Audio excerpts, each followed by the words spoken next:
మేడ్చల్ జిల్లా యాప్రాల్లో ఒక కిలాడి లేడీ బాగోతం పోలీసులను సైతం షాక్ కు గురిచేసింది. భర్త అత్త మామ చనిపోయారంటూ వారి డెత్ సర్టిఫికెట్లు తీసుకున్న ఈ కిలాడి లేడీ ఏకంగా వారి ఆస్తుల్ని అమ్మేసింది. తన వాహనాలు పోయాయని ఆ వృద్ధుడు పోలీస్ కంప్లైంట్ ఇవ్వడంతో అసలు కిలాడి లేడీ బాగోతం వెలుగు చూసింది.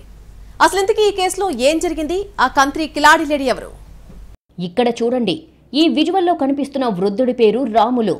తన ప్రమేయం లేకుండా మోసపోయిన ఈ వృద్ధుడు ఇప్పుడు ఇదిగో ఇలా పోలీస్ స్టేషన్ల చుట్టూ, ఎంఆర్ఓ ఆఫీసుల చుట్టూ తిరుగుతున్నాడు. నేరుగా వివరాల్లోకి వెళ్తే రాములతో పాటు ప్రభుత్వ అధికారులను ఓ కిలాడి లేడీ బురిడి కొట్టించింది. చనిపోయిన వ్యక్తిని తన భర్తగా చూపించి ఫ్యామిలీ సర్టిఫికెట్ తీసుకుంది. అంతేకాదు, మృతుడి తండ్రి తల్లి కూడా చనిపోయారంటూ అధికారులను తప్పుదారి పట్టించి మృతుడి పేరుపై ఉన్న ఆస్తులను అమ్ముకుంది. ఆలస్యంగా విషయం తెలుసుకున్న వృద్ధ దంపతులు లబోదిబోమంటున్నారు. యాప్రాల్కు చెందిన సుమన్ గతేడాది అక్టోబర్లో అనారోగ్యం కారణంగా చనిపోయాడు. అయితే తాను సుమన్ భార్యనంటూ దాసరి లక్ష్మి అనే మహిళ ఫ్యామిలీ సర్టిఫికెట్ తీసుకుంది. పనిలో పనిగా సుమన్ తండ్రి రాములు అతని తల్లి కూడా చనిపోయినట్లు అధికారులను నమ్మించి సర్టిఫికెట్ పొందింది. ఆ తర్వాత మృతుడు సుమన్ పేరుపై ఉన్న ఆస్తులు, వాహనాలను అమ్ముకుంది. ఆలస్యంగా విషయం తెలుసుకున్న రాములు తన వాహనాలు పోయాయి అంటూ పోలీస్ స్టేషన్లో ఫిర్యాదు చేశాడు. పోలీసులు ఎంక్వైరీ చేస్తే వాటిని అమ్మినట్లుగా తేలింది. ఎవరమ్మారని ఆరా తీస్తే దాసరి లక్ష్మి అమ్మినట్లుగా బయటపడింది. ఆమెకు రాములకు ఉన్న సంబంధం ఏంటని ఆరా తీస్తే అసలు సంబంధమే లేదని చెప్పాడు రాములు.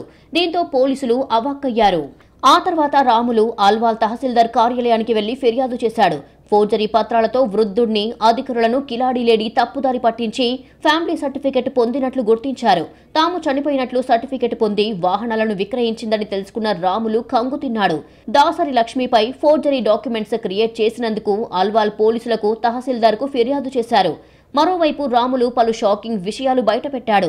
అసలు లక్ష్మి అనే మహిళ తన కోడలు కాదని చెప్పాడు. తన కొడుకుతో వివాహేతర సంబంధం పెట్టుకుని ఫోర్జరీ డాక్యుమెంట్లతో స్థలాలు, వాహనాలు అమ్ముకుందని రాములు ఆవేదన వ్యక్తం చేశాడు. తమకు న్యాయం చేయాలని అధికారులను కోరాడు. మొత్తంగా అధికారులను, ఇటు వృద్ధ దంపతులను బురిడి కొట్టించిన కిలాడి లేడీ దాసరి లక్ష్మి బాగోతం మేడ్చల్ జిల్లాలో చర్చనీయాంశమయ్యింది.